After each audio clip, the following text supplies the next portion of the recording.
सटल चाहे हमरा हो भीरी, चढ़ल जवानी मोर भइल नइखे फिरी। ए बाबू चौकी के नीचे तू काहे बोलावेला, खड़ा होके नोट मुंह में धरावेला।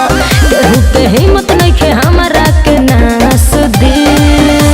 अरे छमिया की जब हिर जात धास दी जिया तो कौनो जात ना साथ दी। जब हिर धके धास दी तो कौनो जात ना साथ दी। हाय दैया हे मत बोलो। कालिका स्टूडियो आरा। एक इशारा पे हो जाई मार हो, काम न करी सुन बुद्धि तोहार हो।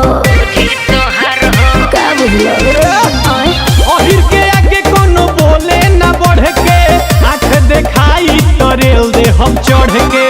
सुन जानी मोर मोहल्ला तो काट दे। अरे हल्का में काले तरे जब हिर जात धास दी अरे अरे अरे तो कौनो जात ना साथ दी। जब हिर धके धास दी तो कौनो जात ना साथ दी। फालतू बोल बड़ो।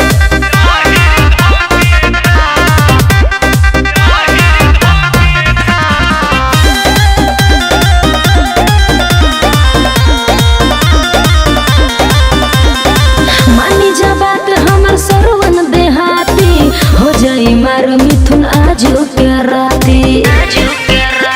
का समझलो का हो गुडू गोल्डन के जनी सना काऊ, आय। करी डिमांड जवन खोल के देखाऊ।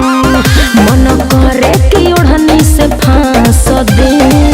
अरे ई का कहलू हाय राम। कि जब हिर जात धास दी तो कौनो जात ना सा